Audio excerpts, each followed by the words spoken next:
أو قهرهم بالعذاب الأليم. وأشهد أن لا إله إلا الله وحده لا شريك له تعظيما لشأنه. وأشهد أن محمدا عبده ورسوله صلى الله عليه وعلى آله وأصحابه وسلم تسليما كثيرا. أما بعد، يا أيها الناس اتقوا ربكم الذي خلقكم من نفس واحدة وخلق منها زوجها وبث منهما رجالا كثيرا ونساء، واتقوا الله الذي تساءلون به والأرحام إن الله كان عليكم رقيبا. يا أيها الذين آمنوا اتقوا الله حق تقاته ولا تموتن إلا وأنتم مسلمون. يا أيها الذين آمنوا اتقوا الله وقولوا قولا سديدا يصلح لكم أعمالكم ويغفر لكم ذنوبكم، ومن يطع الله ورسوله فقد فاز فوزا عظيما। সম্মানিত আল্লাহর বান্দাগণ, মহান আল্লাহ রাব্বুল আলামিনের শুকরিয়া এবং কৃতজ্ঞতা প্রকাশ করছি। দরুদ এবং সালাম পেশ করছি মুহাম্মদ সাল্লাল্লাহু আলাইহি ওয়াসাল্লাম, তার পরিবার পরিজন এবং তার সাহাবায়ে কিরামের প্রতি। সর্বপ্রথম আমার নিজেকে এবং আপনাদেরকে মহান আল্লাহ রাব্বুল আলামিনের তাকওয়া অবলম্বনের নির্দেশ প্রদান করছি। কেননা আল্লাহ সুবহানাহু ওয়া তাআলা বলেন, وَمَن يَتَّقِ اللَّهَ يُكَفِّرْ عَنْهُ سَيِّئَاتِهِ وَيُعْظِمْ لَهُ أَجْرًا। যে ব্যক্তি আল্লাহ তাআলার তাকওয়া অবলম্বন করবে, ইউকাফির আনহু সাইয়্যাতিহি, আল্লাহ সুবহানাহু ওয়া তাআলা তার পাপগুলিকে মোচন করে দিবেন। ওয়া ইউযিম লাহু আজরা, এবং তাকে আল্লাহ সুবহানাহু ওয়া তাআলা আরো অনেক সম্মানিত করবেন, তাকে অনেক প্রতিদান দান করবেন। আমরা রমাদানের একেবারে শেষ প্রান্তে, আজকে রমাদানের শেষ দিন। অনেকেই দেখা গিয়েছে এই রমাদানের অপেক্ষায় গত বছর তারা পার করেছিল, কিন্তু এই রমাদান পর্যন্ত তারা পৌঁছাতে পারেনি। আবার কত লোক রয়েছে যাদের ইচ্ছা ছিল রমাদানের সিয়ামগুলো পালন করবে, কিন্তু বিছানায় পড়ে থাকতে হয়েছে। সম্মানিত হাজিরিন, আমরা আল্লাহ সুবহানাহু ওয়া তাআলার কাছে এই জন্যই কৃতজ্ঞতা প্রকাশ করতে চাই যে আল্লাহ সুবহানাহু ওয়া তাআলা আমাদেরকে সুস্থতার সাথে একটি মাস সিয়াম সাধনা করার তৌফিক দান করেছেন। সম্মানিত হাজিরিন, রমাদান আমাদেরকে শিক্ষা দেয়, যে শিক্ষাগুলো রমাদান আমাদেরকে শেখায়, এইগুলো যদি আমরা আজকে থেকে ভুলে যাই, আজকে থেকে যদি আমরা পরিত্যাগ করি, তাহলে এই রমাদান আমাদের কোনো উপকারে আসলো না।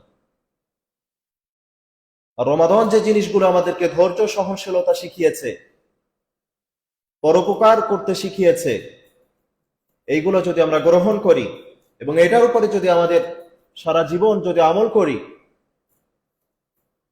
তাহলেই সেই রমাদান আমাদের জন্য কল্যাণকর হবে। সম্মানিত হাজিরিন, সালফে সালিহিনগণ তারা রমাদানের জন্য, রমাদান চলে যাওয়ার পরে তারা বছরের অর্ধেক পর্যন্ত আল্লাহ তাআলার কাছে দোয়া করতেন যেন আল্লাহ তাআলা আমাদের রমাদানের ইবাদতগুলিকে কবুল করে নেন। আর 6 মাস অতিক্রম বা অর্ধেক বছর যখন পার হয়ে যেত, তখন তারা আল্লাহ সুবহানাহু ওয়া তাআলার কাছে পরবর্তী রমাদানের জন্য আল্লাহ তাআলার কাছে প্রার্থনা করতেন যেন আল্লাহ তাআলা সেই পর্যন্ত তাদেরকে পৌঁছে দেয়।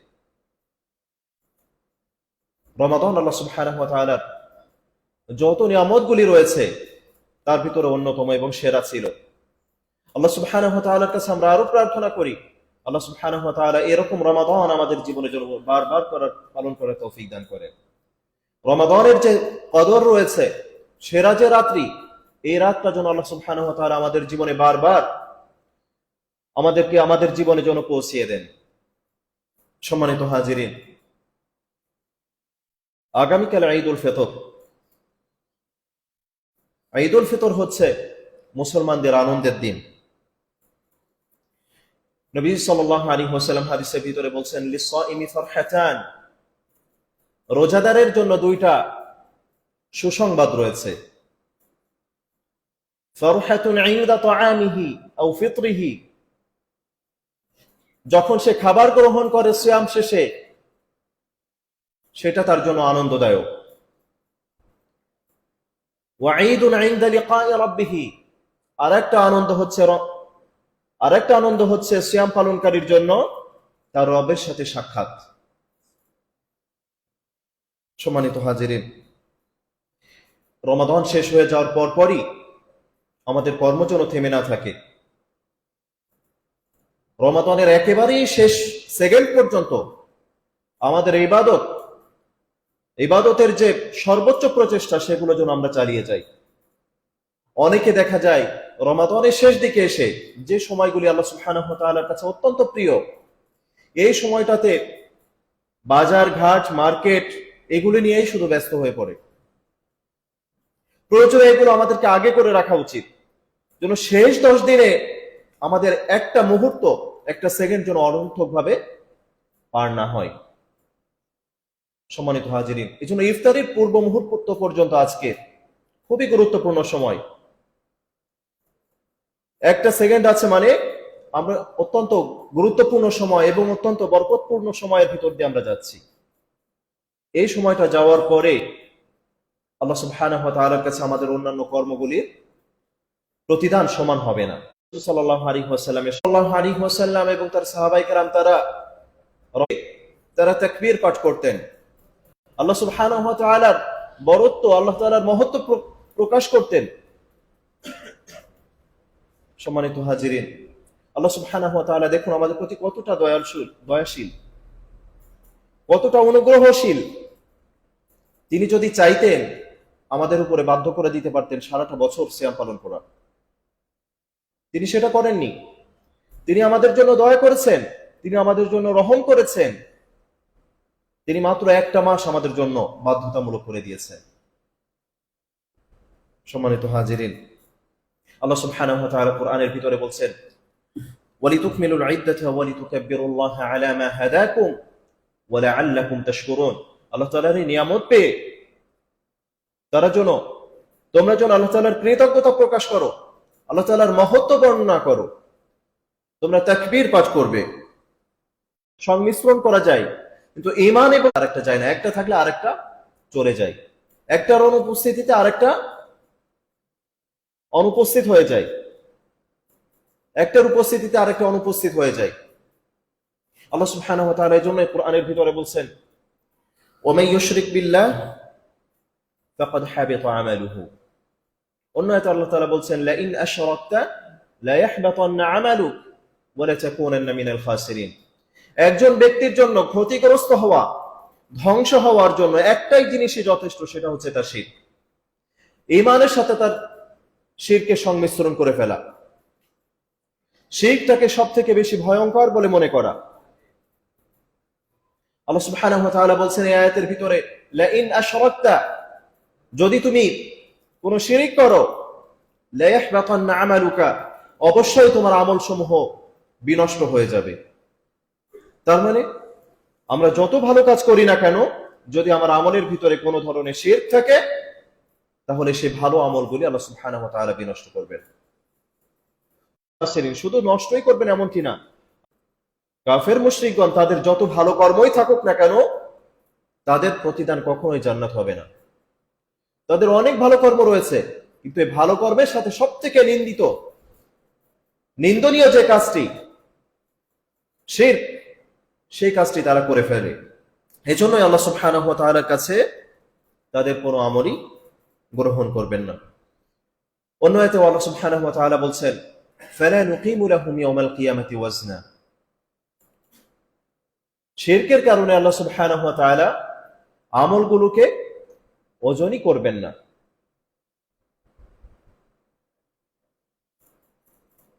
সম্মানিত হাজিরিন, আমাদের আল্লাহ সুবহানাহু ওয়া তাআলা অনেককে সন্তান সন্ততি দান করেছেন। এই সন্তান সন্ততিদের সংরক্ষণ করা, এদের বিপদগামী থেকে রক্ষা করা আল্লাহ সুবহানাহু ওয়া তাআলা আমাদের উপরে দায়িত্ব দিয়েছেন। অনেক সন্তান সন্ততি রয়েছে যারা পিতামাতার চোখের সামনেই তারা বিপদগামী হয়ে যাচ্ছে। বর্তমানে সামাজিক যে আগ্রাসনগুলি রয়েছে, উঠতি বয়সী যে সকল সন্তান সন্ততি যাদের রয়েছে, বেশিরভাগ বিপদগামী হয়ে পড়ছে। এদেরকে খেয়াল করা, এদেরকে রক্ষণাবেক্ষণের দায়িত্ব হচ্ছে পিতামাতার, অভিভাবকদের। তা না হলে অবশ্যই আল্লাহ সুবহানাহু ওয়া তাআলা এর জন্য আমাদেরকে জিজ্ঞাসিত করবেন। নবী সাল্লাল্লাহু আলাইহি ওয়াসাল্লাম হাদিসের ভিতরে বলছেন, আলা কুল্লুকুম রাঈন ওয়া কুল্লুকুম মাসউলুন আন রাঈয়াতিহি, তোমাদের প্রত্যেকেই দায়িত্বশীল, ওয়া কুল্লুকুম মাসউলুন আন রাঈয়াতিহি, এবং প্রত্যেকে তার কাজ সম্পর্কে, তার দায়িত্ব সম্পর্কে আল্লাহ তাআলার কাছে জিজ্ঞাসিত হতে হবে।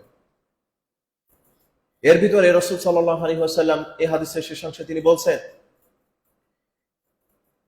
রাষ্ট্রপ্রধানের কথা বলছেন, তিনি তার দায়িত্ব সম্পর্কে আল্লাহ তাআলার কাছে জিজ্ঞাসিত হবেন। প্রত্যেকটা পুরুষ যে তার পরিবারের প্রধান, তার পরিবারকে পরিচালনা করে, তাকেও আল্লাহ তাআলার কাছে তার পরিবার সম্পর্কে জিজ্ঞাসিত হতে হবে।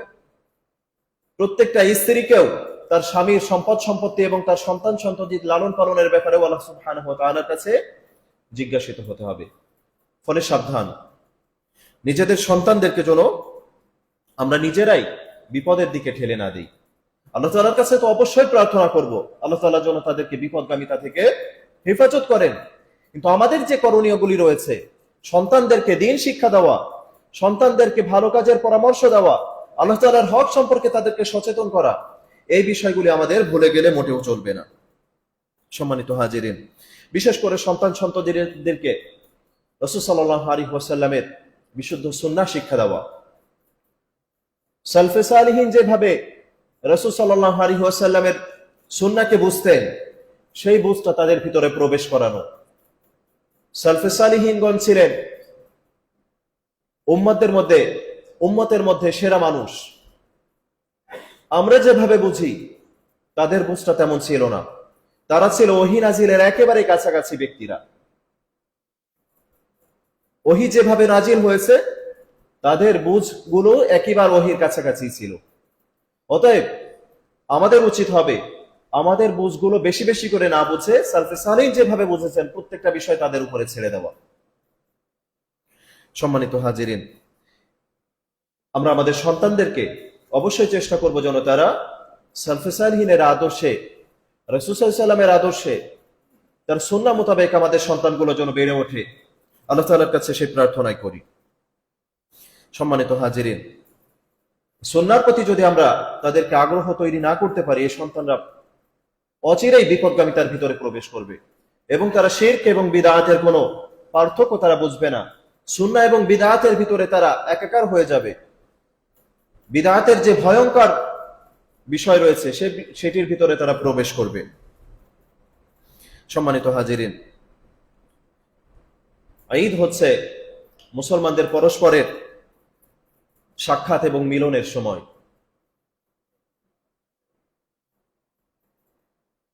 অতএব আমরা প্রত্যেকেই খেয়াল করব আমাদের যারা বন্ধু বান্ধব যারা রয়েছে, যাদের সাথে অনেকদিন দেখা সাক্ষাৎ হয় না, তাদের খোঁজ খবর রাখা, তাদের সাথে পরস্পর সালাম বিনিময় করা, তাদের সাথে কুশলাদি বিনিময় করা। নবী সাল্লাল্লাহু আলাইহি ওয়াসাল্লাম হাদিসের ভিতরে বলছেন, লা তাদখুলুল জান্নাতা হাত্তা তুমিনু, ততক্ষণ পর্যন্ত তোমরা জান্নাতে, ততক্ষণ তোমরা ঈমানদার হতে পারবে না, এবং ততক্ষণ পর্যন্ত তোমরা পরিপূর্ণ ঈমানদারও হতে পারবে না যতক্ষণ না তোমরা এক মুসলিম আরেকজন মুসলিমকে ভালোবাসতে না পারো। এরপরে নবী সাল্লাল্লাহু আলাইহি ওয়াসাল্লাম বলছেন, আওয়ালা আদুল্লুকুম আলা শাইইন ইযা ফাআলতুমুহু তাহাবাবতুম, আমি কি তোমাদেরকে এমন কোন নির্দেশনা দিব যেটার মাধ্যমে, যে কাজটা করার মাধ্যমে তোমাদের মাঝে একে অপরের ভালোবাসা, সৌহার্দ্য, সহমর্মিতা বৃদ্ধি পায়? সাহাবায়ে কেরাম বললেন যে হ্যাঁ ইয়া রাসূলুল্লাহ। রাসূল সাল্লাল্লাহু আলাইহি ওয়াসাল্লাম তখন বললেন, আফশুস সালামা বাইনাকুম, তোমরা নিজেদের মাঝে ব্যাপকভাবে সালামের প্রচার প্রসারণা ঘটাও। সম্মানিত হাজিরিন, এরপরে আমরা অবশ্যই বিভিন্ন সকল আত্মীয় স্বজন রয়েছে, রক্ত সম্পর্কেও তো আমরা বুঝি, যারা হচ্ছে আমার সব থেকে কাছের মানুষ, অর্থাৎ বাবার সম্পর্কের যে সকল আত্মীয় স্বজন রয়েছে। আমাদের সমাজে বেশি গাঢ় সম্পর্ক বলতে বোঝায় আমরা মনে হয় মায়ের সম্পর্কের, কিন্তু ইসলামের নির্দেশনা মূলত সব থেকে কাছের আত্মীয় স্বজন হচ্ছে আমার বাবার সম্পর্কের আত্মীয় স্বজনরা, অর্থাৎ দাদা দাদি, চাচা চাচি, ফুফু যারা রয়েছে এরা সব থেকে আমার কাছের আপনজন। মামা মামি, নানা নানি এরা হচ্ছে তার পরের ধাপে। তো অনেকের দেখা যায় আমাদের সমাজে তাদের সাথে বেশিরভাগ আমার সাথে সম্পর্ক রাখলো না, কি আমার সাথে খারাপ আচরণ করেছে তার জন্য আমি দূরে সরে থাকবো, তার থেকে তার সাথে খারাপ আচরণ করব। এটা কোনো মুসলিমের কাজ নয়। মুসলিমের কাজ হচ্ছে আমার সাথে যে খারাপ কাজ করবে, আমার সাথে যে ভালো সম্পর্ক রাখবে না, তার সাথে আমি সুসম্পর্ক রাখার চেষ্টা করব। কারণ এই সুসম্পর্ক রাখার মাধ্যমে আমাদের অনেক বড় উপকার রয়েছে, যেটা আমরা অনেকেই জানি না। রক্ত সম্পর্কে আত্মীয়ের সাথে সুসম্পর্ক রাখার কারণে আল্লাহ সুবহানাহু ওয়া তাআলা দুইটা জিনিস দান করেন। এক নম্বর হচ্ছে আল্লাহ সুবহানাহু ওয়া তাআলা তার রিজিক অনেক বৃদ্ধি করে দেন। আমরা রিজিক বৃদ্ধি করতে চাই, কিন্তু আত্মীয়দের সাথে সুসম্পর্ক রক্ষা করা ছাড়াই। দুই নম্বর হচ্ছে আল্লাহ সুবহানাহু ওয়া তাআলা যে ব্যক্তি আত্মীয়দের সাথে সুসম্পর্ক বজায় রাখে, সম্পর্ক রাখে, সেই ব্যক্তিকে আল্লাহ তাআলা দীর্ঘ হায়াত দান করেন, তাকে দীর্ঘজীবী করেন। তবে আমরা যদি বেশি দিন বাঁচতে চাই, নিজেদের রিজিক যদি বৃদ্ধি করতে চাই, তাহলে উচিত হবে যে আমার সাথে সম্পর্ক রক্ষা করছে না তার সাথে আরো বেশি সুসম্পর্ক তৈরি করা। যদি সে আমার সাথে কথা না বলে, তার জন্য বিভিন্ন উপহার উপঢৌকন তাকে প্রেরণ করা। একজন মুমিনের কর্তব্য হচ্ছে তার সাথে যতই খারাপ আচরণ করুক না কেন, যে কোনো কৌশলে হোক, যে কোনো ছলে বলে কৌশলে হোক, সে অবশ্যই তার আত্মীয়দের সাথে সুসম্পর্ক রক্ষা করার চেষ্টা করবে। কারণ সে জানে এর মাধ্যমে আল্লাহ সুবহানাহু ওয়া তাআলা যতটা খুশি হন, এর পাশাপাশি আমার নিজের ব্যক্তিগত অনেক উপকার রয়েছে। আল্লাহ সুবহানাহু ওয়া তাআলার যে রিজিকের ভান্ডার, সেগুলো আমার জন্য তিনি বৃদ্ধি করেন, আবার আমার জীবনকেও তিনি দীর্ঘায়ু দান করেন। রাসূল করিম সাল্লাল্লাহু আলাইহি ওয়াসাল্লাম হাদিসের ভিতরে বলছেন, মান সাররাহু আন ইউবসাতা লাহু ফি রিজকিহি আও ইউনসা, যে ব্যক্তি তার রিজিক বৃদ্ধি করতে চায় সেজন্য তার আত্মীয় স্বজনদের সাথে সুসম্পর্ক বজায় রাখে। এখানে কোনো ধরনের শর্ত ছাড়াই, আমার সাথে খারাপ আচরণ করেছে এজন্য আমি তার সাথে ভালো আচরণ করব না, এমনটি নয়। সত্যিকারের সুসম্পর্ক তো তাকেই বলে যার সাথে, যে ব্যক্তি খারাপ আচরণ করা সত্ত্বেও সে তার সাথে ভালো সম্পর্ক রাখার চেষ্টা করে। সম্মানিত হাজিরিন, আর এই আত্মীয়তার সাথে সম্পর্ক ছিন্ন করা, এটা রাসূল সাল্লাল্লাহু আলাইহি ওয়াসাল্লাম বিভিন্ন হাদিসের ভিতরেও বলেছেন, কাতিউ রাহিমিন, অর্থাৎ আত্মীয়তার সম্পর্ক ছিন্নকারী ব্যক্তি জান্নাতে প্রবেশ করবে না। আল্লাহ সুবহানাহু ওয়া তাআলা অন্য আয়াতের ভিতরে বলছেন, ফাহাল আসিতুম ইন তাওয়াল্লাইতুম আন তুফসিদু ফিল আরদি ওয়া তুকাত্তিউ আরহামাকুম, তোমরা কি এটাই চাও যে দুনিয়ার ভিতরে তোমরা ফিতনা, ফাসাদ, বিশৃঙ্খলা তৈরি করবে? ওয়া তুকাত্তিউ আরহামাকুম, এবং তোমরা কি চাও যে তোমরা তোমাদের আত্মীয়দের সাথে সম্পর্ক ছিন্ন করবে? এতিম, মিসকিন, অসহায়, দরিদ্র, নিজেদের যত কাছের আত্মীয় স্বজন হোক, অথবা নিকটাত্মীয় হোক, অথবা নিকট প্রতিবেশী হোক, প্রত্যেকের খোঁজ খবর রাখা, প্রত্যেকের খোঁজ খবর রাখা, তারা খেয়ে আছে নাকি না খেয়ে আছে। বিশেষ করে এতিম মিসকিন যদি থাকে, তাদেরকে অবশ্যই আমরা আমাদের সাথে করে ঈদের দিন খাবারটা খাওয়ার চেষ্টা করব। রাসূল সাল্লাল্লাহু আলাইহি ওয়াসাল্লাম হাদিসের ভিতরে বলছেন, একজন ব্যক্তি রাসূল সাল্লাল্লাহু আলাইহি ওয়াসাল্লামের কাছে এসে অভিযোগ পেশ করলো। তখন রাসূল সাল্লাল্লাহু আলাইহি ওয়াসাল্লাম বলছেন, আতুহিব্বু আন ইয়ালিনা কলবাক, তুমি কি চাও তোমার অন্তরটাকে নরম করতে? ওয়া তুদরিকা হাজাতাক, এবং তুমি কি চাও তোমার প্রয়োজনগুলো মিটে যাক?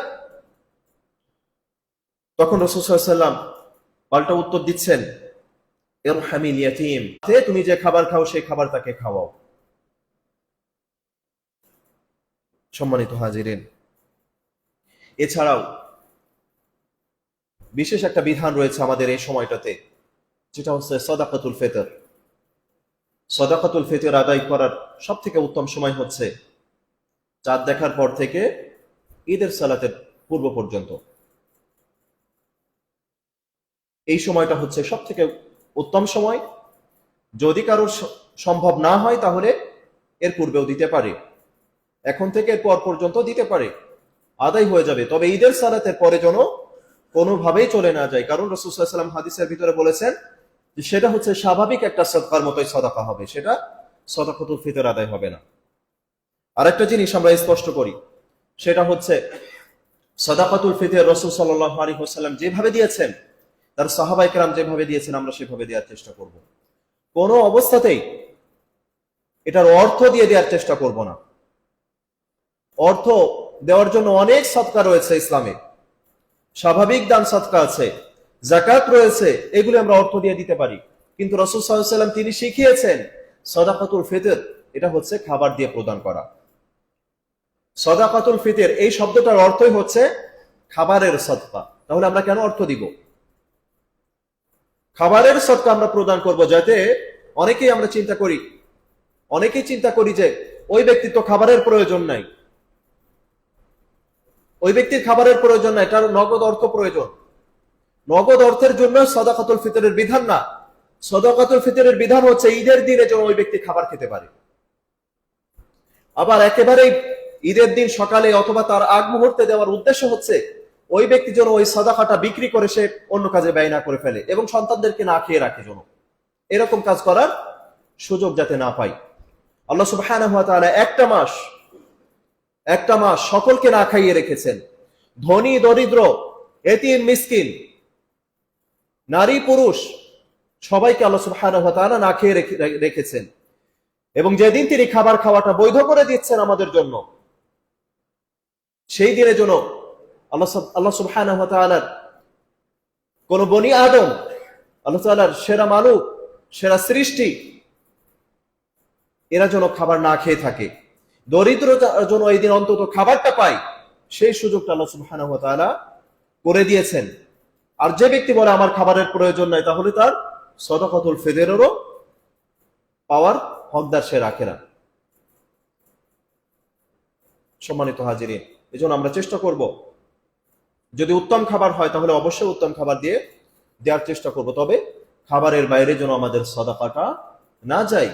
কারণ রাসূল সাল্লাল্লাহু আলাইহি ওয়াসাল্লামের থেকে যতগুলো হাদিস বর্ণনা হয়েছে সবগুলিতে রাসূল সাল্লাল্লাহু আলাইহি ওয়াসাল্লাম কোনো না কোনো খাবারের কথা উল্লেখ করেছে সাদাকাতুল ফিতরের ক্ষেত্রে। অন্যান্য দান সদকা যে কোনো ভাবে আপনারা দান করতে পারেন, কিন্তু সাদাকাতুল ফিতরটা অবশ্যই খাবার দিয়ে দেওয়ার চেষ্টা করবেন। সম্মানিত হাজিরিন, এরপরে রয়েছে আমাদের অধীনস্থ অনেক শ্রমিক থাকে, তাদের প্রত্যেকের পাওনা, তাদের পারিশ্রমিক গুলো যেন আমরা অবশ্যই আগে দিয়ে দেওয়ার চেষ্টা করব, যাতে তাদের ঈদটা সুন্দরভাবে কাটাতে পারে, যাতে তাদের সন্তানদের জন্য ঈদের যে আনন্দ এটা যেন ভাগাভাগি করে নিতে পারে। আরেকটা বিষয় উল্লেখ না করলে নয়, সেটা হচ্ছে কাজা রোজা। অনেক সময় দেখা গিয়েছে কারোর অনিচ্ছাকৃতভাবে, ইচ্ছা করেনি তারপরেও রোজা কাজা হয়ে গেছে। এই কাজাগুলো সবার আগে পালন করে নেওয়ার চেষ্টা করব। ঈদের পরে শাওয়ালের যে 6 রোজা রয়েছে, সুন্নাত যে 6টা রোজা রয়েছে, এই রোজার পূর্বে আমরা কাজা রোজাগুলি পালন করে ফেলবো। যদি কারোর রমাদানের কোনো সিয়াম বিনষ্ট হয়ে থাকে, অবশ্যই আগে কাজা আদায় করব, কারণ সুন্নাহ পালন করার থেকেও কাজা পালন করা বেশি গুরুত্বপূর্ণ। আগে আমরা কাজা সিয়ামগুলো পালন করব, এরপরে শাওয়ালের যে 6টা সিয়াম রয়েছে এই সিয়ামগুলি আমরা পালন করব। কেননা রাসূল সাল্লাল্লাহু আলাইহি ওয়াসাল্লাম হাদিসের ভিতরে বলছেন, মান সামা রমাদানা সুম্মা আতবা'াহু বিসিত্তিন মিন শাওয়াল ফাকান্নামা সামা আদ-দাহর। যে ব্যক্তি রমাদানের সিয়াম পালন করলো, সুম্মা আতবা'াহু বিসিত্তিন মিন শাওয়াল, এরপরে যদি শাওয়ালের 6টা সিয়াম পালন করে, ফাকান্নামা সামা আদ-দাহর, সেজন্য পুরো বছরটাই সিয়াম পালন করলো। 36টা, রমাদানের 30টা, এর বাইরে হচ্ছে শাওয়ালের 6টা, সব মিলিয়ে কয়টা হয়? 36টা সিয়াম। 36টা সিয়াম যদি কেউ পালন করি, তাহলে সারা বছর সিয়াম পালনের সওয়াব আল্লাহ সুবহানাহু ওয়া তাআলা আমাদেরকে দিয়ে দিবেন। এই সুযোগটা যেন আমরা কেউ মিস না করি। আল্লাহ সুবহানাহু ওয়া তাআলা আমাদের প্রত্যেকটা আমলের বিনিময়ে 10 গুণ বৃদ্ধি করে দেন। এই ক্ষেত্রে যদি আমরা 36টা সিয়ামটাকে যদি আমরা 10 গুণ বৃদ্ধি করি তাহলে দেখা যাবে 360টা। এই হিসাবে মূলত 1 বছর সিয়াম পালন করার সমপরিমাণ সওয়াব আল্লাহ সুবহানাহু ওয়া তাআলা আমাদেরকে প্রদান করেন। সম্মানিত হাজিরিন, আরেকটা বিষয় আমরা খেয়াল করব, রমাদানের পরেও আমরা যেভাবে রমাদানের ভিতরে আমাদের পরিবারের সাথে সুন্দর আচরণ করেছি, নারীদের সাথে ঝগড়া বিবাদে লিপ্ত হয়নি, পরিবারে নিজেদের মেজাজটাকে শান্ত রেখেছি, রমাদানের পরেও যেন আমাদের এই বিষয়টা চালু থাকে। কোনো অবস্থাতেই যেন আমরা বেশি রাগান্বিত না হই। নারীদের যে অধিকার, স্ত্রীদের যে অধিকার, সেই অধিকারগুলো যেন আমরা প্রদান করি, তাদের সাথে কোনো অবস্থাতেই কোনো ধরনের রূঢ় আচরণ না করি। আবার তাদের যে আমানত রয়েছে, এই আমানতটা বুঝে নেওয়ার চেষ্টা করি যেন কোনোভাবেই তাদের এই আমানতগুলো খেয়ানত না হয়, আল্লাহ তাআলার পক্ষ থেকে দেয়া যে আপনার প্রতি যে আমানত। দ্বিতীয়ত হচ্ছে, বোনদেরকেও স্মরণ করিয়ে দিতে চাই আল্লাহ সুবহানাহু ওয়া তাআলার ভয়ের কথা, এবং বিশেষ করে স্বামীদের অবাধ্য না হওয়ার কথা।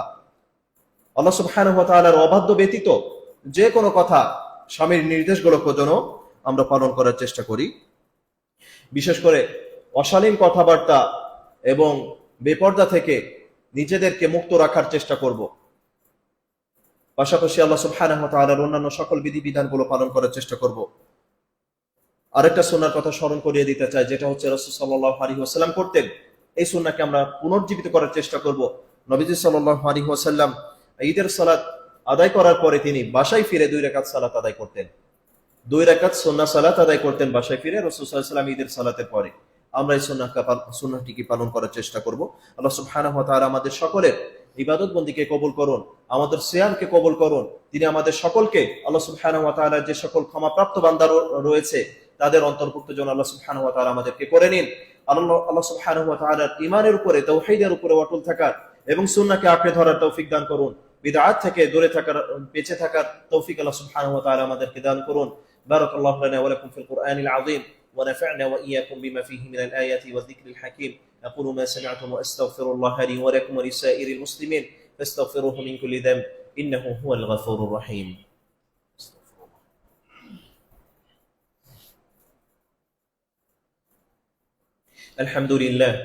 الحمد لله أستعينه وأستغفره ونعوذ بالله من شرور أنفسنا ومن سيئات أعمالنا. من يهده الله فلا مضل له ومن يضلل فلا هادي له. ونشهد أن لا إله إلا الله وحده لا شريك له ونشهد أن محمدا عبده ورسوله.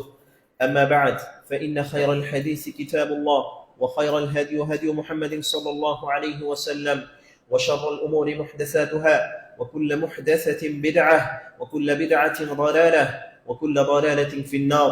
عباد الله، فقد أمركم الله عز وجل في كتابه قائلا حكيما: إن الله وملائكته يصلون على النبي يا أيها الذين آمنوا صلوا عليه وسلموا تسليما.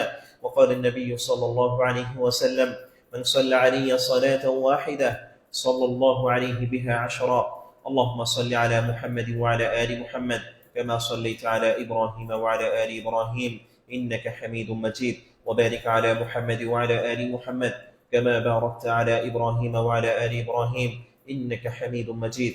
وارض اللهم عن الصحابة أجمعين، خصوصا منهم الخلفاء الراشدين أبو بكر وعمر وعثمان وعلي ومن تبعهم بإحسان إلى يوم الدين، وعنا معهم بجودك وكرمك يا أكرم الأكرمين. اللهم أعز الإسلام والمسلمين، اللهم أعز الإسلام والمسلمين وأذل الشرك والمشركين ودمر أعداءك أعداء الدين. اللهم آمنا في أوطاننا، اللهم آمنا في أوطاننا. اللهم احفظ بلادنا وجنودنا وحدودنا. ربنا فاغفر لنا ذنوبنا وكفر عنا سيئاتنا وتوفنا مع الأبرار. ربنا آتنا في الدنيا حسنة وفي الآخرة حسنة وقنا عذاب النار. عباد الله، رحمكم الله، إن الله يأمر بالعدل والإحسان وإيتاء ذي القربى وينهى عن الفحشاء والمنكر والبغي يعظكم